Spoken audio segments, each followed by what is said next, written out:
은혜 받으실 하나님의 말씀은 사도행전 2장 14절부터 21절까지 우리 한 목소리로 있습니다. 베드로가 11 사도와 함께 서서 소리를 높여 이르되 유대인들과 예루살렘에 사는 모든 사람들아, 이 일을 너희로 알게 할 것이니 내 말에 귀를 기울이라. 때가 제3시니 너희 생각과 같이 이 사람들이 취한 것이 아니라 이는 곧 선지자 요엘을 통하여 말씀하신 것이니 일렀으되 하나님이 말씀하시기를 말세 내가 내 영을 모든 육체에 부어주리니 너희의 자녀들은 예언할 것이요 너희의 젊은이들은 환상을 보고 너희의 늙은이들은 꿈을 꾸리라. 그때에 내가 내 영을 내 남종과 여종들에게 부어주리니 그들이 예언할 것이요 또 내가 위에 하늘에서는 기사를 아래로 땅에서는 징조를 베풀리니 그 피와 불과 연기로다. 주의 크고 영화로우신 날이 이르기 전에 해가 변하여 어두워지고 달이 변하여 피가 되리라. 누구든지 주의 이름을 부르는 자는 구원을 받으리라 하였느니라. 아멘. 할렐루야. 오늘도 하나님의 놀라운 은혜가 임한 줄 믿으시기를 바랍니다. 우리 한번 선포합시다. 나는 하나님께서 기뻐하시는 열매입니다. 아멘. 할렐루야. 우리를 보실 때 참 잘 익었다라고, 참 잘 익었다라고, 참 상품 가치가 높다라고 이러한 말씀을 듣는 우리 모두가 되시기를 예수님의 이름으로 축복합니다. 우리들이 안타까운 사람을 볼 때 뭐라고 말합니까? 쩌쩌쩌 하고 혀를 차는데, 우리들은 하나님께서 보시고 혀를 차는 존재가 아니라 하나님이 기뻐서 어찌할 바를 모르는 우리 모두가 되시기를 예수님의 이름으로 축복합니다. 저는 오늘 본 말씀을 통하여 하나님의 놀라운 은혜가 우리에게 어떻게 임할 것인가, 어떤 모습으로 이게 임할 것인가, 그 내용을 우리는 뭐라고 제가 제목을 정했느냐, 역동적인 성령의 역사. 역동적인 성령의 역사. 그러려면 우리가 어떻게 하면 되겠는가? 이 시간 다시 한번 선포합시다. 우리는 성령께 붙들림 받으십시다. 아멘. 할렐루야. 우리 성령께 붙들림 받으면 게임은 끝나는 거예요. 게임은 끝나요. 성령께 붙들림 받으면 게임은 끝나는 거예요. 성경에 대하여 연구한 학자들이 세상을 세 가지로 나누어서 시대를 분별하는데 그 첫 번째가 성부 하나님의 시대입니다. 성부 하나님의 시대. 성경은 이때의 역사를 구약시대라고 우리가 일컫습니다. 구약의 역사의 특징은 하나님의 직접 출현입니다. 그래서 직접 말씀하심으로 그 말씀대로 역사가 진행되는 것을 보게 되는데 그 내용이 창세기에 기록되어 있습니다. 그래서 거기에 뭐라고 시작됩니까? 태초에 하나님이 천지를 창조하시니라로 시작됩니다. 그대로 이루어지는 역사예요. 그리고 사람을 등장시키면서도 여호와 하나님이 이르시되입니다. 대리자로 세움을 받은 모세, 우리는 이 모세를 향하여 하나님의 사람이라고 우리가 표현을 합니다. 하나님은 세상을 이 메시지를 낼 때마다 뭐라고 그랬느냐, 여호와께서 모세에게 말씀하여 가라사대, 이렇게 했어요. 여호와께서 누구에게 말씀하여 이르시되, 꼭 누구를 대리자를 세우셨다는 것입니다. 이러한 방법으로 피조물들을 다스렸어요. 이와 같은 역사가 예수님께서 이 세상에 오시기 전까지, 그러니까 예수님이 천국 복음을 전하시기 전까지는 세움을 받은 선지자들에게 하나님의 뜻을 펼치도록 그때마다 부르시고 말씀하셨던 것입니다. 이와 같이 다스리던 시대가 성부시대라고 우리가 말합니다. 그렇다고 해서 성부 하나님께서 역사의 뒤안길로 머물러 침묵하고 계신 것이 아니라 예수님이 오셨음에도 불구하고 예수님과 항상 함께 계신 하나님이심을 믿으시기를 바랍니다. 침례 요한을 통한 새로운 시대를 열게 하셨으니 그 문을 열게 한 명령이 뭐냐? 회개하라, 천국이 가까웠느니라. 회개하라로 해서 이 문을 열기 시작한 거예요. 우리가 이 사극을 보게 되면 뭐라고 말합니까? 상감마만 앞시온다, 길을 열어라고 하는 거예요. 물러가라 상감마마 나오신다. 물러가라 무슨 대감출 나온다라고. 지나는 길에 장애물을 치우라는 얘기요. 침례 요한은 구약의 마지막 선지자라고 표현하기도 합니다. 회개하라 이 말은요, 새로운 역사, 새로운 시대가 열리고 있다라고 선포하는 것과 똑같습니다. 이 새로운 시대가 성자 하나님 예수님의 등장임을 믿으시기를 바랍니다. 이전에는요, 여호와께서 말씀하여 가라사대 또는 여호와께서 이르시기를 또는 여호와의 말씀이니라 라고 이렇게 분분했습니다마는 이때의 분위기는 어떤 분위기입니까? 경직된 분위기요. 경직된 분위기. 여호와께서 말씀하여 가라사대 여호와께서 이르시기를 여호와께서 말씀하셨느니라. 이 말은요, 하고 있던 일을 그냥 멈추고 경직되어 있는 분위기요. 모든 만물들을 올수업시킨 것처럼 느껴지기도 합니다. 이와 같은 역사가 구약의 역사임에도 불구하고 수많은 선지자들을, 이 대리자들을 역사의 전면에 등장시켜서 세상을 다스렸던 하나님이셨습니다. 그러나 그 결과가 하나님의 뜻과는 상관없이 그때 당시의 지도자들의 전통, 성경에서는 뭐라고 하느냐, 장로의 전통이라고 표현되어 있습니다. 그러니까 기득권층의 갑질로 인하여 왜곡됐던 거예요. 이제 하나님께서 기뻐하신 모습이 아니었어요. 그때마다 하나님께서 징계를 내리시는데 그것이 곧바로 순종과 불순종의 역사입니다. 이것을 종식시키기 위하여 오신 분이 예수님이심을 믿으시기를 바랍니다. 그래서 예수님께서 우리들의 삶에 직접 오셔서 왜곡된 하나님의 뜻을 바로 세우시는 일을 하신 거예요. 그러니까 옛날에는 구약시대에는 누구를 세웠는데 이제는 누구를 세우지 않고 직접 예수님께서 나서신 거예요. 마태복음 23장 1절로 39절까지 읽어보면 예수님께서 서기관과 바리새인들을 꾸짖는 내용이 나오는데 그들의 행위 하나하나를 나열하시면서 뭐라고 그랬느냐, 화 있을진저 의식하는 서기관들과 바리새인들이요. 화 있을진저 의식하는 서기관과 바리새인들이요. 또는 뭐라고 그러느냐, 화 있을진저 눈먼 인도자요.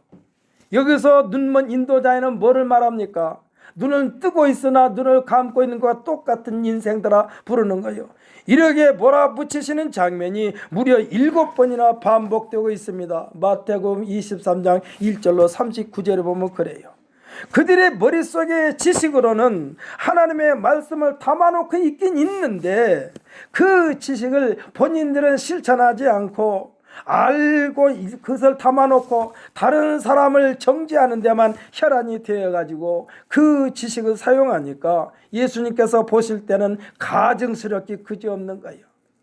아주 더럽고 메스껍고 토하실 것만 같은 것 때문에 그들을 호되게 꾸짖고 계신 것을 보게 됩니다.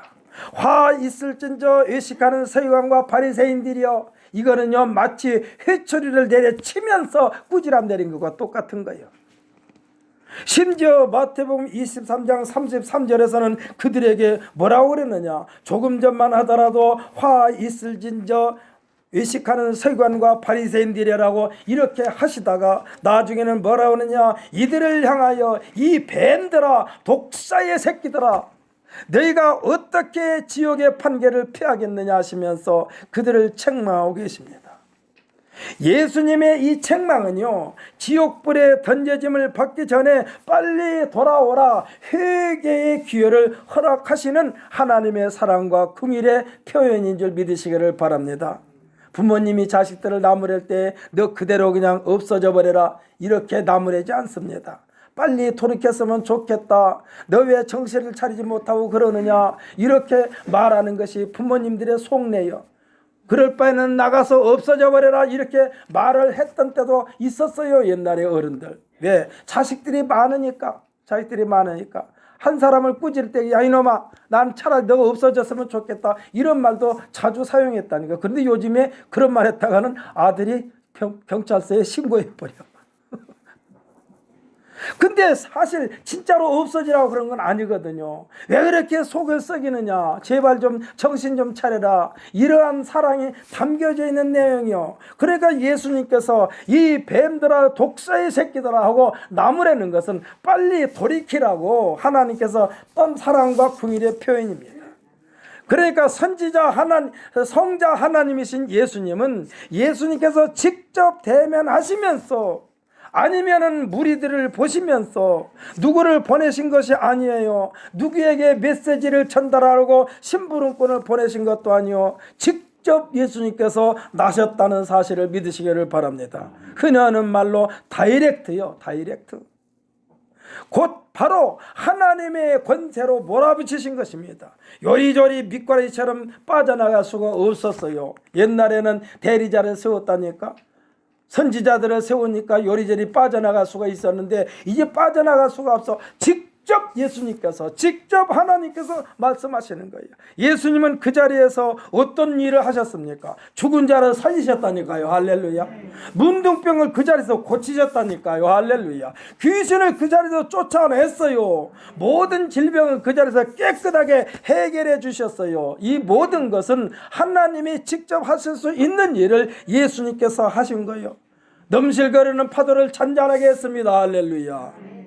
이 모든 것은 하나님의 권능을 직접 예수님께서 행사하신 거예요. 그때마다 예수님은 뭐라고 그랬느냐? 이것을 의심을 갖는 자들에게 이것은 내가 한 것이 아니라 내 안에 계시는 아버지께서 하신 것이라고 그랬다니까.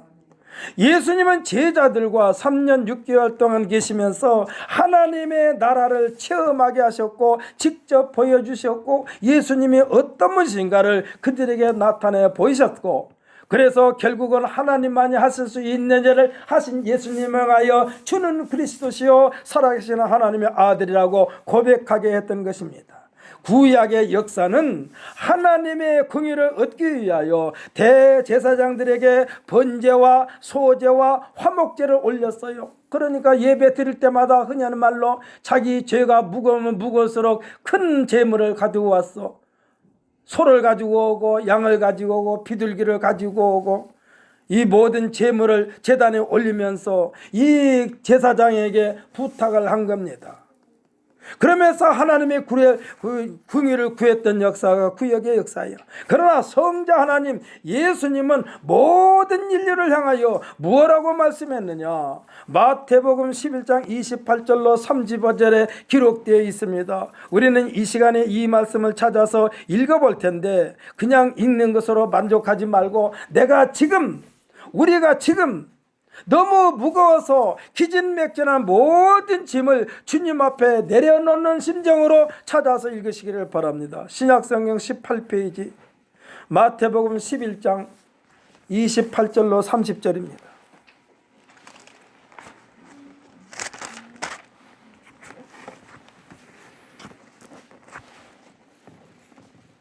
마태복음 11장 28절로 30절 우리 함께 있습니다. 수고하고 무거운 짐진 자들아 다 내게로 오라. 내가 너희를 쉬게 하리라. 나는 마음이 온유하고 겸손하니 나의 멍에를 메고 내게 배우라. 그리하면 너희 마음이 쉼을 얻으리니 이는 내 멍에는 쉽고 내 짐은 가벼움이라 하시니라. 아멘. 할렐루야.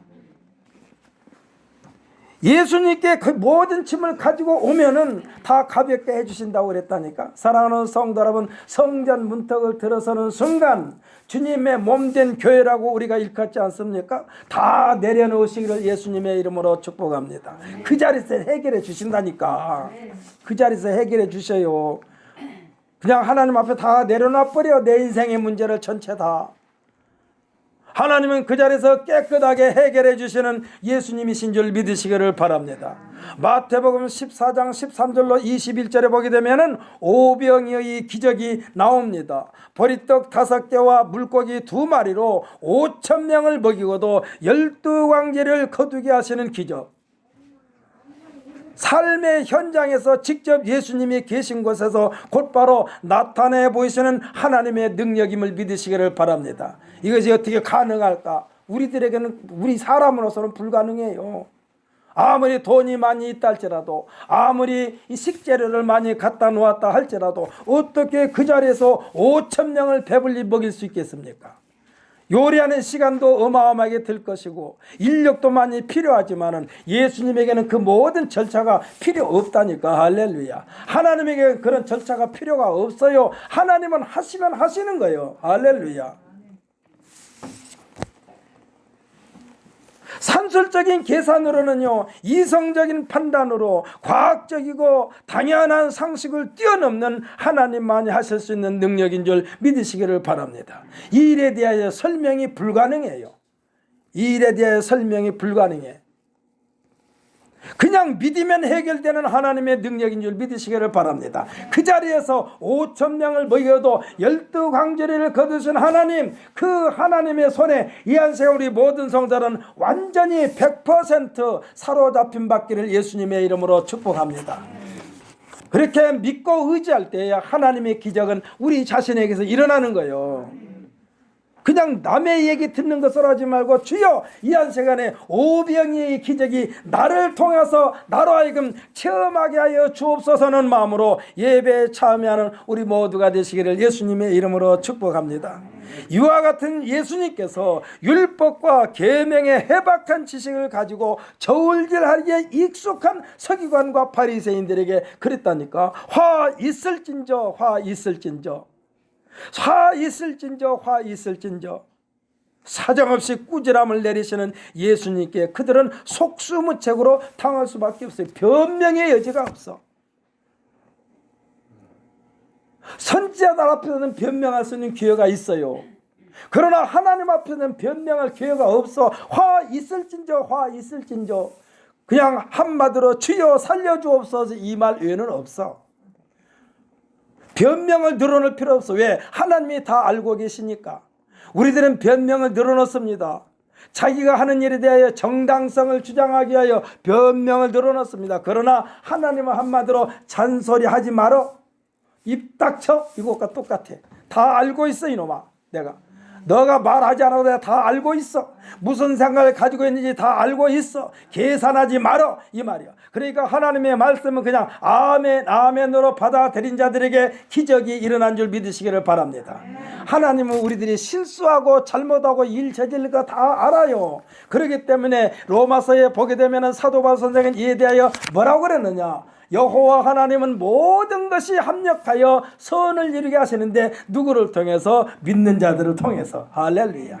하나님의 사랑을 받는 자들, 우리는 얼마든지 실수할 수 있어요. 우리는 얼마든지 넘어지고 자빠질 수 있어요. 내가 옳다라고 주장했던 것이 조금 있다 보면은 그것이 엉망진창일 때가 한두 번이 아니에요. 그런데 하나님은 다 알고 계셔.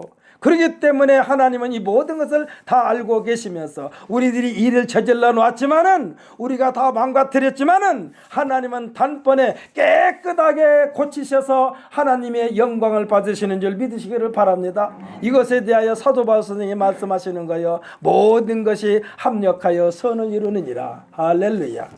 우리가 실패했지만은 하나님은 그 실패로 인하여 인생이 그대로 끝나버리게 하지 아니하시고 그 실패를 통하여 우리로 하여금 한 단계 업그레이드 시키시는 여호와 하나님이신 줄 믿으시기를 바랍니다. 이와 같은 예수님께서 제자들에게 나타내시고 보여주시고 그 능력과 권세인 권능을 행사하도록 우리 믿는 자들에게 유임해 주셨어요. 제자들에게 유임해 주셨어요. 예수님께서 지상 사역을 다 마무리하면서 이제 요한복음 17장 1절로 26절에 보면은 그 모든 권능을 제자들에게 이양시키면서 하나님 앞에 부탁하는 기도를 올리는 내용이 요한복음 17장 1절로 26절의 내용입니다. 예수님께서 이 세상에 계시면서 하나님을 나타내 보였던 모든 것을 이제 하나님께로 올라가시는 예수님께서 그 모든 권능, 이제 아버지께로 자리를 옮겨야 되는 예수님이 이 모든 권능을 제자들에게 주려고 하십니다. 지금까지 예수님 자신이 행하신 모든 이적과 기적이 제자들에게 이양되었음을 선포하고 예수님 자신을 통해서 영광 받으신 아버지께 이제부터는 제자들을 통하여 영광 받으시옵소서. 나를 통하여 영광 받으신 하나님 아버지, 나를 통해서 영광 받으신 아버지, 이제부터는 이 제자들을 통하여 영광 받으시옵소서 하는 내용이 요한복음 17장 내용이요.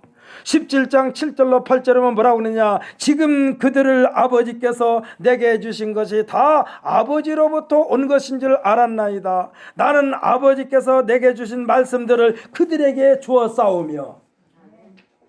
사랑하는 성도 여러분, 아버지께서 내게 주신 말씀을 이제 그들에게 주었사오니 이 소리는 뭐냐.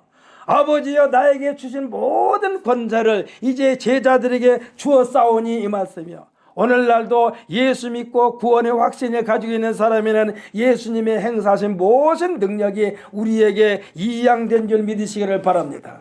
그래서 우리는 예수 그리스도의 이름을 앞세워서 기도하고, 할렐루야, 예수 그리스도의 이름으로 기도하고 예수 그리스도의 이름으로 권능을 행하는 거예요. 이 말씀은 곧 아버지 제가 할 일을 다 했습니다. 아버지 제가 할 일을 다 했습니다. 앞으로는 저들 이 제자들이 다 할 것입니다. 그러니 나에게 주신 권능을 저들에게 똑같이 주옵소서 하신 내용이 이 요한복음 17장 내용이요. 예수님은요 마가복음 16장 15절로 18절까지 해서 그 권능이 어떠한 권능인가를 말씀해 주고 있습니다. 이것도 한번 찾아서 읽어보십시다. 85페이지입니다. 신약성경 85페이지. 마가복음 16장 15절부터 18절까지입니다. 이거는요 우리에게 주신 권능이요. 이 한 시간에 여러분 이 권능을 손아귀에 쥐고 마음판에 새기고 이 시간 이후부터는 이 권능을 사용하시는 우리 모두가 되시기를 바랍니다. 믿음이 없으면서 사용하려고 하면 사기꾼이지만은 우리가 굳건한 믿음을 소유한 채 이 말씀을 사용하시면 우리가 말씀을 사용할 때마다 하나님의 놀라운 능력을 체험하게 될 줄 믿습니다. 우리 15절부터 18절까지 함께 읽습니다. 시작. 또 이르시되 너희는 온 천하에 다니며 만민에게 복음을 전파하라. 믿고 세례를 받는 사람은 구원을 얻을 것이요 믿지 않는 사람은 정죄를 받으리라. 믿는 자들에게는 이런 표적이 따르니 곧 그들이 내 이름으로 귀신을 쫓아내며 새 방언을 말하며 뱀을 집어 올리며 무슨 독을 마실지라도 해를 받지 아니하며 병든 사람에게 손을 얹은 적 나으리라 하시더라. 아멘. 할렐루야. 우리 모든 성도들이 이와 같은 권능의 소유자가 되고 그 권능을 삶의 현장에서 100% 활용하여 하나님께 영광 돌리시기를 예수님의 이름으로 축복합니다. 여러분 이 권능 우리에게 주셨다니까요. 할렐루야. 여기서는 이종걸 목사에게 주신 것이 아니라 우리 모든 성도들 예수 그리스도를 하나님의 아들로 믿고 또 예수 그리스도께서 하신 말씀을 내 마음판에 새기고 그 말씀대로 행하는 자들에게 이와 같은 놀라운 역사의 주인공으로 사용받는다는 사실을 굳게 믿으시기를 예수님의 이름으로 축복합니다. 우리가 원튼 원치 않든 우리에게 때가 묻을 수밖에 없어요. 이 세상이라고 나라에서는. 그러나 우리가 손발을 씻듯이 우리가 손발을 씻지 않습니까? 내가 묻고 싶어서 묻는 더러운 게 아니잖아요. 나 자신도 모르게 나한테 더러운 물이 뛰어배기 될 수도 있어요. 그러나 우리에게는 씻을 수가 있어요. 씻을 수가 있어. 그와 마찬가지로 우리는 얼마든지 세상에서 하나님께서 원치 않는 것으로 인하여 내 심령이 내 심신이 더러워질 수 있어요. 그러나 예수 그리스도의 보혈의 피로 우리 스스로 씻으시기를 예수님의 이름으로 축복합니다. 그것이 곧바로 나사렛 예수의 이름으로 씻는 거예요. 나사렛은 예수의 이름으로 씻는 거예요. 아무리 더러운 때가 찌들은 때가 묻었다 할지라도 예수 그리스도의 보혈의 피로 깨끗하게 씻음 받는다는 사실을 예수님의 이름으로 축복합니다. 여러분의 몸이 병들었습니까? 여러분의 몸이 병들었습니까? 내 자신이 병들었습니까? 예수 그리스도의 보혈의 피를 수혈을 받으면은 더럽고 추한 것들이 다 밀려 내려가고 예수님의 보혈로 우리 심령을 깨끗하게 채우시기를 예수님의 이름으로 축복합니다. 그럴 때 고침받는 거예요. 할렐루야. 고쳐진다니까. 고쳐져요. 고쳐져. 내 힘으로 내 힘으로 하려고 하니까 안 되는 거요. 우리는 예수 그리스도의 이름으로 하나님의 능력으로 고침받고 변화받는 우리 모두가 되시기를 예수님의 이름으로 축복합니다. 이에 대하여 사도 바울 선생님이 말했어요. 뭐라고 그랬냐? 그리스도 예수 안에 있으면 새로운 피조물이라. 이전 것은 지나갔으니 보라 새 것이 되었다라고 말씀하시는 거예요. 이전 것은 지나갔다고 그랬다니까. 할렐루야. 이전 것은 지나갔어요. 예수님의 보혈의 피로 깨끗하게 씻으면 새 그릇으로 사용할 수가 있다는 사실을 믿으시기를 바랍니다. 여기까지가 성자 하나님 예수님의 시대예요. 그렇다면은 예수님의 시대, 성자의 시대가 끝났다고 해서 하나님의 통치의 시대가 다 끝났느냐? 아닙니다. 이제부터는 예수님께서 약속해 주신 보혜사 성령 하나님의 시대가 열리게 됐고, 그 성령으로 말미암아 지금의 우리들 성도들이 되었으니 그 성도들의 세대가 하나님의 역사, 예수님께서 보내신 역동적인 성령의 역사를 기록해 놓은 내용이 사도행전이요. 그러면 사도행전은 그때 기록해 놓은 거고, 지금부터는 나를 통하여, 우리를 통하여, 성도들을 통하여 하나님의 역사를 하나하나 기록해 나가시기를 예수님의 이름으로 축복합니다. 그 흔적을 말미암아 우리들의 흔적을 보고 우리 후손들이 예수 믿고 구원받는 거예요. 우리의 흔적을 보고. 그래서 우리들의 흔적이요, 굉장히 책임감을 가지고 우리 흔적을 남겨야 돼. 그래서 생각하고 또 생각하여 잘못된 흔적으로 내 인생을 망쳐지고 잘못된 흔적으로 내 후손들에게 누를 끼치는 우리가 되지 말고, 우리 자신 한 사람 한 사람이 책임감을 가지고 하나님께서 기뻐하시는 흔적을 남기면서 하나님께는 영광을 돌리고 후손들에게는 아름다운 교훈을 남기는 우리 모두가 되시기를 예수님의 이름으로 축복합니다. 오늘 우리가 읽은 내용이 그 일부분이요. 우리는 이 제1세대 예수님의 직속 제자들을 우리가 성도의 1세대라고 부릅니다.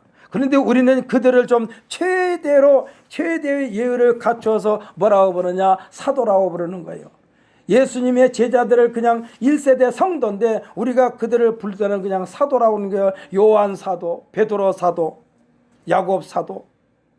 예수님의 12 제자들을 중심으로 복음의 세계와 복음의 글로벌화가 된 것인데, 여기에는 하나님의 놀라운 능력, 디나미스, 성령의 권능인 줄 믿으시기를 바랍니다. 이 성령에 대하여 가볍게 여기지 말라라고 성경에 기록되어 있어요. 에베소 4장 30절에 보면 뭐라고 그랬냐? 성령을 근심하게 하지 말라. 사랑하는 성도를, 성령을 근심하게 하지 말라. 그 반대는 무엇일까요? 성령을 기쁘시게 하라. 할렐루야.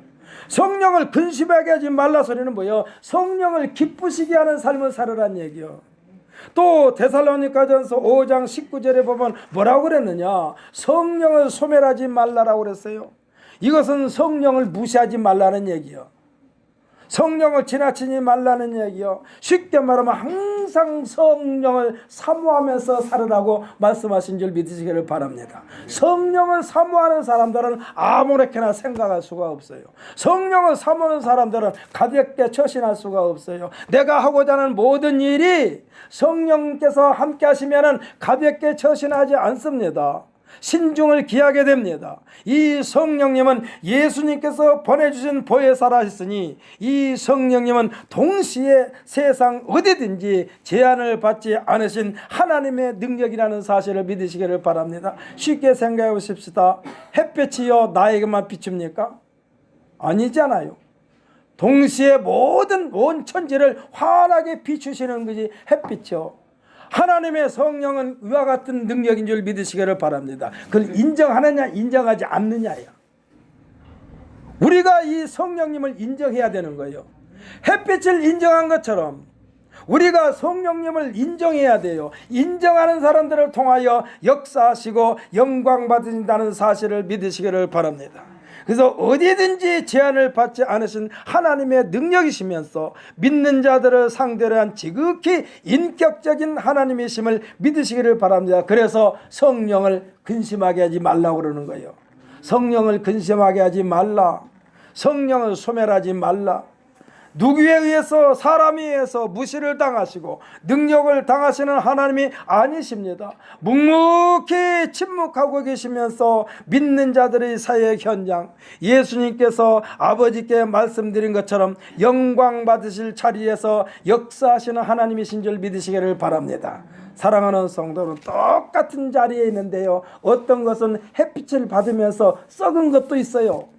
그때 어떤 것을 보면 햇빛을 받으면서 더 활팔 살아나는 것이 있어요. 사랑하는 성도 여러분, 우리는 햇빛을 받으면서 살아나는 식물처럼 우리는 성령을 통하여 매일같이 소생하는, 살아나는 놀라운 역사의 준경이 되시기를 예수님의 이름으로 축복합니다. 성령님은 좋으신 성령님, 할렐루야. 좋은 하나님, 아름다운 하나님, 복되게 하신 하나님, 그래서 성령을 통하여 내 인생이 하나님의 능력을 보여주고 나타내는 우리 모두가 되어야만 될 줄 분명히 믿습니다. 이 성령으로 말미암아 온 세계 구석구석에 복음이 전파된 거예요. 성령을 무시한 채 섣불리 서두르지 말고 그 성령님이 충만히 임할 때까지 기다리라고 사도행전 1장 4절에서 예수님께서 말씀하셨습니다. 승천하기 전에 그랬어요. 이 성령이 임하면 놀라운 능력을 행사하게 될 것이다.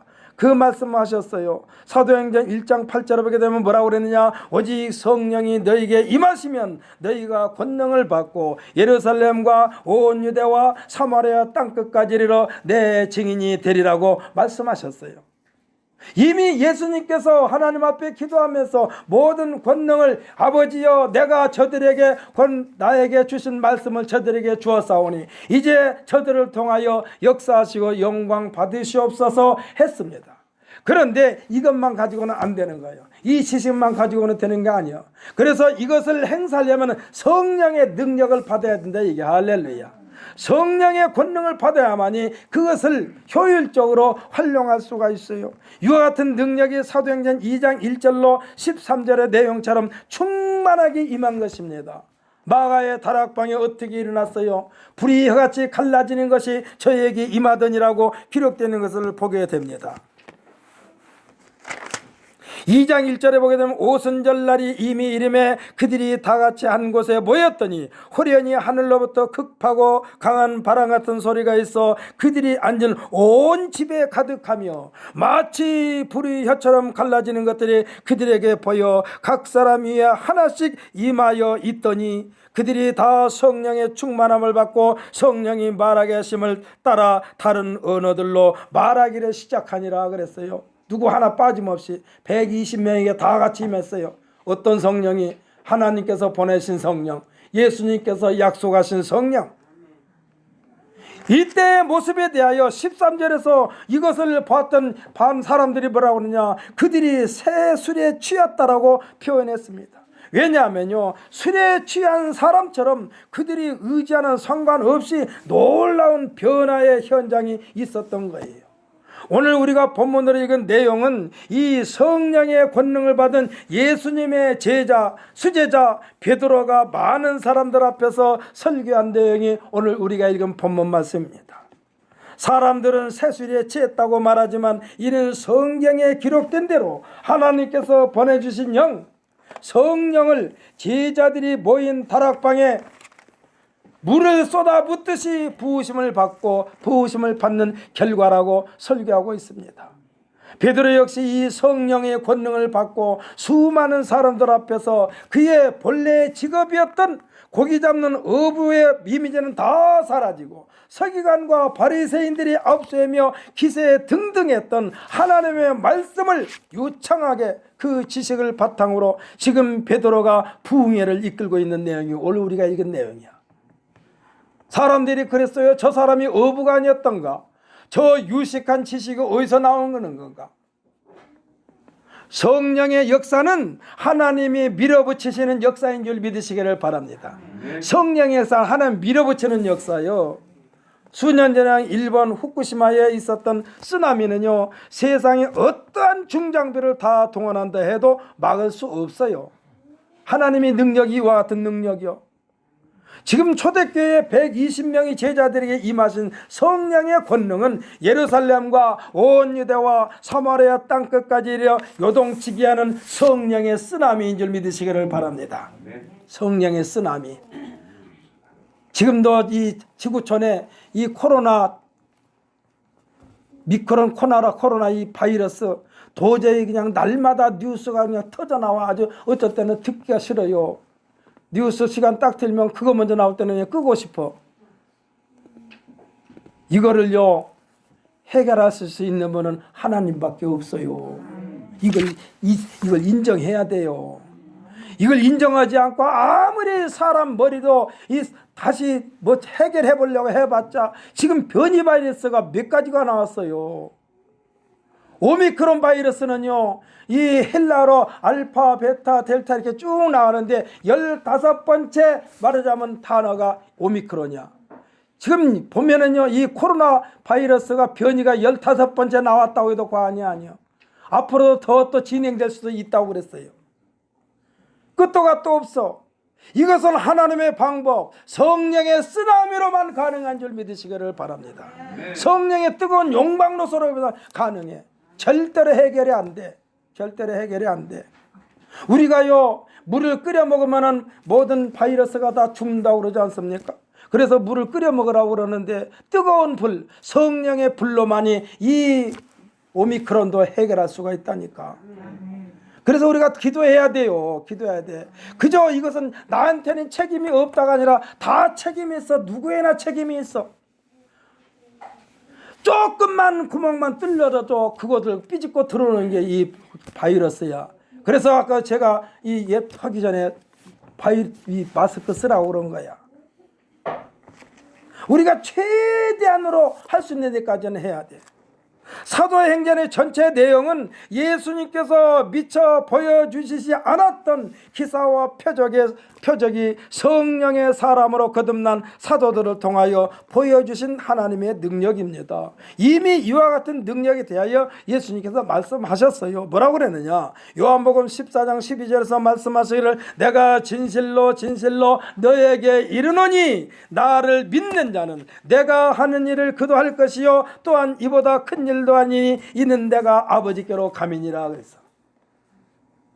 예수님께서 미처 보여주지 않는 기사와 표적이 사도행전에 많이 나타난 것을 볼 수가 있어요. 그러니까 놀랄 일이 아니라는 얘기요. 이건 당연히 예수 믿는 자들을 통하여 나타내시겠다라고 지금 예수님께서 이미 말씀하셨어. 제자들 앞에서 약속하신 일이 지금 제자들 앞에서 일어나고 있다는 것입니다. 우리가 명심해야 할 것이 있다면은 예수님이 말씀하신 뭐예요? 믿음입니다. 믿음. 믿음이 있느냐 없느냐가 중요해요. 사랑하는 성도 여러분, 믿음으로 가득가득 채우시기를 예수님의 이름으로 축복합니다.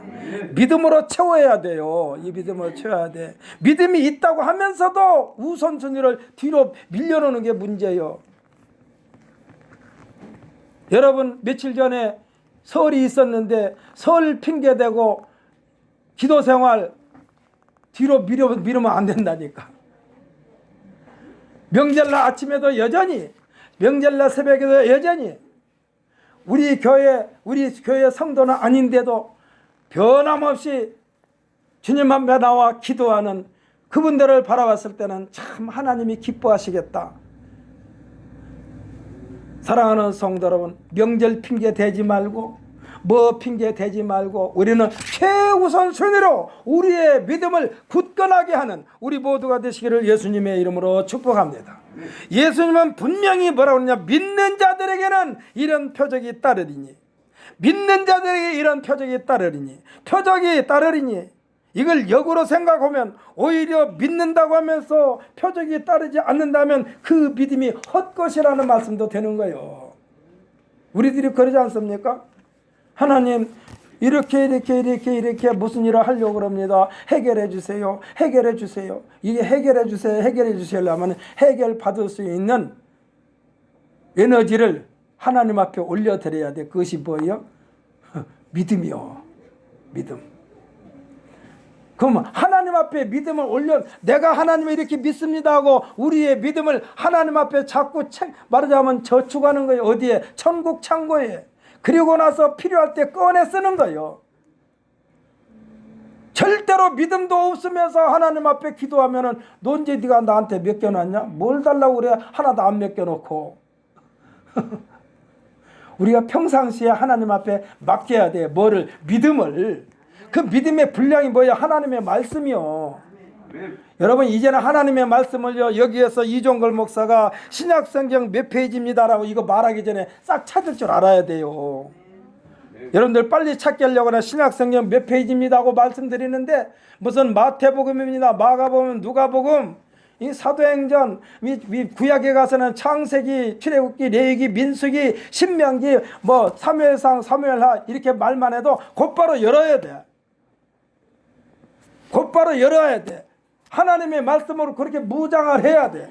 이렇게 하나님의 말씀으로 무장하는 것이 믿음의 분량이요. 그래서 하나님 앞에 기도할 때 하나님, 성경에 이렇게 하나님께서 말씀하셨기 때문에 지금 주님 앞에 기도합니다. 주여, 주님께서 말씀하신 대로 이 종에게, 나에게 역사하여 주옵소서 하고 기도하는 우리 모두가 되시기를 예수님의 이름으로 축복합니다. 그렇다면 우리가 과연 하나님으로부터 인정받는 믿음이 가능하느냐? 불가능이요. 그렇기 때문에 예수 이름으로 하는 거야. 할렐루야. 예수 이름으로 하는 거예요. 우리가 불가능해요. 우리가 하나님의 말씀을 1000번, 10,000번 읽어도 하나님 말씀대로 나 자신이 된다는 보장이 없어요. 그래서 불가능하기 때문에 우리 예수님께서 내 이름으로 무엇인지 구하면, 할렐루야, 여기에 모든 숙제가 완전히 풀려버린다니까. 우리가 온갖 수단을 다 동원해도 구원 받을 길이 없어요. 물질을 많이 들여도 소용없어. 도덕과 인리적으로 깨끗하게 소유도 살아가려고 해도 불가능이요. 많은 물질을 많은 사람들에게, 많은 사람들을 위하여 선한 일을 많이 했다고 해서 그것 가지고도 구원 못 받아. 뭘로 받느냐? 예수 그리스도의 이름으로 구원받는다는 사실을 굳게 믿으시기를 예수님의 이름으로 축복합니다. 그래서 우리가 예수 이름으로 기도하는 거예요. 다른 이름을 주신 적이 없다고 성경에 기록되어 있어요. 예수 그리스도의 이름에 다른 것을 주신 적이 없다. 아까도 말씀드렸죠. 구약에 보면은 하나님이 누구예요? 모세야 하고 부릅니다. 또 나무게 하고 부릅니다. 또 뭐라고 그러냐? 하나님이 모세에게 임하여 가라사대, 하나님이 누구에게 임하여 가라사대, 이렇게 기록된 내용이 구약의 역사인데 신약에 오게 되면 그런 말이 없어. 곧바로 예수님이 직접 말씀하셔. 이 더러운 귀신아, 떠나가라. 내 믿음이 너를 구원하였느니라. 여기서 내 믿음이 너를 구원하느니라 뭐냐? 예수님의 누구인가를 믿고 예수님께서 하시면 다 됩니다라고 믿는 것이 믿음이요. 할렐루야. 너무나도 잘 알고 있는 백부장이 그랬지 않습니까? 백부장이 지금 예수님께 먼저 말하자면 기별을 보냈어요. 예수님, 우리에게 오셔서, 나에게 오셔서 내 하인을 좀 고쳐 주옵소서 라고 예수님께 말하면 미리 속된 말로 하면 청구를 했어. 근데 가만히 생각해 보니까 이게 아니요. 예수님께서 오실 필요가 없어. 그냥 그 자리에서 예수님께서 명령하면 내 하인의 병이 깨끗하게 나아질 거야. 왜냐하면 이 백부장도요, 위로부터 명령을 받아서 실천하고 또 자기 자신도 밑에 있는 부하들에게 명령하면 내가 직접 거기 가지 않아도 그 명령을 받은 대로 이 자기 하인들이, 자기 밑에 있는 사람들이 일을 처리한 것을 자기가 깨닫고서 예수님께 말씀드린 거예요. 주여, 예수님이요, 선생님이 우리 집에 오실 필요 없습니다. 나는 선생님 오신 것을 감당할 수 없습니다. 구태여 힘들어서 오실 필요 없습니다. 그 자리에서 말씀하옵소서. 그 자리에서 말씀하시면 내 하인의 병이 고침을 받겠나이다. 할렐루야. 이럴 때에 예수님께서 뭐라고 그랬나요? 이스라엘 사람들 가운데에서도 이와 같은 믿음을 본 적이 없다. 여기서 백부장은요, 이스라엘 사람이 아니에요. 이방인이요. 그런데도 불구하고 그를 향하여 이와 같은 믿음을 본 적이 없다. 내 믿음대로 될지어다. 할렐루야. 지금 예수님은 우리에게 믿음을 요구하는 거예요. 뭐 물질, 하나님이 물질, 하나님 다 하나님 건데 뭐 다 하나님 거요. 뭐 어느 것 하나 하나님 거 아닌 게 없어요. 다 하나님 거요. 그런데 하나님께서 여러분에게 물질을 요구하신다고 하나님께서 가난해서 물질을 요구하는 것이 아니요, 성경에 기록된 대로 내 물질이 있는 곳에 내 마음도 있느니라. 이와 같은 이 말씀을 대시면서 하나님 앞에 물질 드리라고 그런 것이지 물질로 해결된다는 뜻이 아닌 줄 믿으시기를 바랍니다. 모든 것이 하나님의 것이라니까. 모든 것이 하나님의 것이요. 그래서 하나님께서 우리에게 요구하시는 것은 믿음인 줄 믿으시기를 바랍니다. 그래서 우리의 믿음을 자꾸 성장시키는 것은 하나님의 말씀을 가지고 하는 거예요. 그래서 여러분들께서 집에서 혹시 잠이 안 와서 잠이 안 와서 뒤척거립니까? 하나님 말씀 읽으면서 그러세요. 하나님, 제가 성경 말씀 읽습니다. 제가 지금 잠이 안 와서 고민인데 성경 말씀 읽는 동안에 단잠을 자게 하여 주옵소서 하고 성경 말씀 읽으면서 잠을 청하는 우리 모두가 되시기를 예수님의 이름으로 축복합니다. 하나님의 말씀은 모든 문제를 해결하시는 하나님의 능력이라니까. 하나님의 능력이요.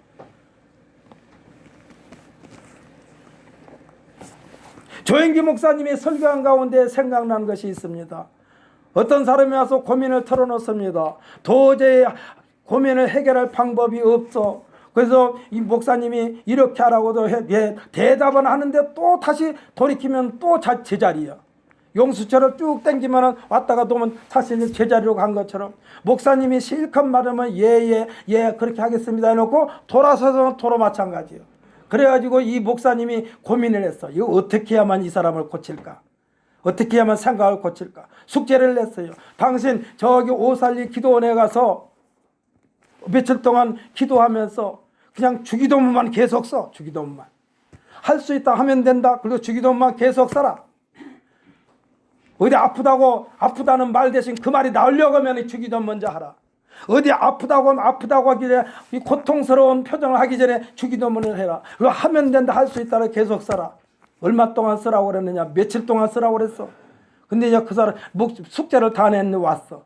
와가지고 그 사람한테 물었어. 지금 아파요, 안 아파요? 안 아픈데요? 다 나사버렸어. 할렐루야. 다 나사버렸어. 여러분, 고통스러울 때 계속해서 하나님 말씀을 읽으세요. 왜? 하나님의 말씀은 능력이라고. 살아있다고 그랬다니까. 살아있다. 조영기 목사님이 그 사람을 치료한 게 아니요, 하나님의 말씀이 치료한 거예요. 여러분, 고통스럽습니까? 하나님 말씀 한 자라도 더 읽으세요. 믿음을 채우세요. 믿음. 텅 비어있는 우리들 되지 말고 믿음으로 가득가득 채워서 그 믿음을 가지고 하나님 앞에 나와서 기도할 때에 하나님께서는 그 믿음대로 내 믿음대로 될지어다. 할렐루야. 내 믿음대로 될지어다. 이 믿음을 채우라는 얘기요. 사랑하는 성도 여러분, 예수를 믿는다는 것은요, 성령이 사람이 되었다는 고백도 돼요. 오늘 말씀에서 베드로는 온 인류를 향하여 구원은 어느 특정된 집단의 전유물이 아니라고 선포하고 있습니다. 그 말씀이 21절 말씀 아닙니까? 21절에 뭐라고 그랬어요? 누구든지 주의 이름을 부르는 자는 구원을 받으리라. 할렐루야. 여기서 누구든지가 중요해요. 누구든지가 중요해요. 이 누구든지 속에 나 자신도 포함되어 있음을 믿으시기를 바랍니다. 이 시간 다시 한번 선포합시다. 하나님, 누구든지는 나도 포함되어 있습니다. 사랑하는 성도, 이 믿음을 가지고 하나님 앞에 기도하는 거예요. 성령의 사람이 된 베드로는 끝까지 성령의 사람으로서 놀라운 권능을 행사하면서 그의 인생이 전승에 따르면 십자가에서 순교했다고 그랬어요. 베드로가 십자가에서 순교했다니까. 그래가지고 베드로가 십자가에 매달릴 때에 나는 어떻게 내가 감히 주님과 똑같은 모습으로 십자가에 매달릴 수가 있는데 나는 거꾸로 매달려라. 나는 거꾸로 매달려라. 그 베드로는 십자가에서 거꾸로 매달려서 순교당했어요. 쉽게 말하면 죽으면 아무것도 아니다. 이 죽으면 아무것도 아니다. 이보다 더 좋은 데 가는데 그의 영생의 신앙, 부활의 신앙이 41절에 보면, 우리가 읽지 않았으면 41절에 보면 이날의 신도수가 3,000이나 더하더라고 그랬어. 아니, 바다에서 금을 던져서 고기를 잡던 이 베드로가 그가 베드로가 맨 처음에 예수님 만났을 때에 예수님께서 베드로에게 말합니다. 지금부터는 너를 고기 잡는 어부가 아니라 사람을 낚는 어부가 되기라 했어. 그래가지고 베드로가 설교할 때 3,000명이나 구원을 받았다니까. 할렐루야. 사랑하는 성도 여러분, 우리들도 성령의 사람이 되어 저 높은 것을 향하여 힘차게 도약하게 되시기를 예수님의 이름으로 축복합니다. 그래서 2월달 표를 제가 도약의 달로 삼았어요. 도약, 높은 것을 향하여 좀 힘차게 막 뛰어 올라가자. 그러려면 믿음이 있어야 되지. 오늘부터 여러분 집에 가서 다른 거 걱정하지 말고 염려하지 말고 어디 아프면 아픈데 붙들고 아이고 죽겠네 아이고 죽겠네 말고 살겠네 하면서 하나님의 말씀으로 무장하시기를 예수님의 이름으로 축복합니다. 아까 말씀드린 대로 이 조영규 목사님이 노트 한 권 주면서 그다 쓰라고 그랬대요. 할 수 있다 하면 된다. 주기도문 쓰고 뭐 쓰고 아프려고 하면 더 고통스러우면 더 쓰고 아주 빽빽한 노트를 가지고 이 조영규 목사님한테 와가지고 조영규 목사님 물었더니 지금도 아파요? 아니요. 아픈 데가 없어요. 어디로 갔을까?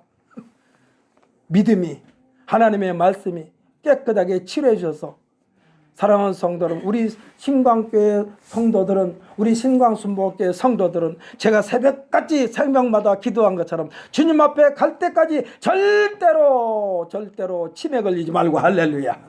기력이 쇠하지 말고 건강한 모습으로 하나님 앞에 충성스러운 일꾼으로 끝까지 사용받게 되시기를 예수님의 이름으로 축복합니다.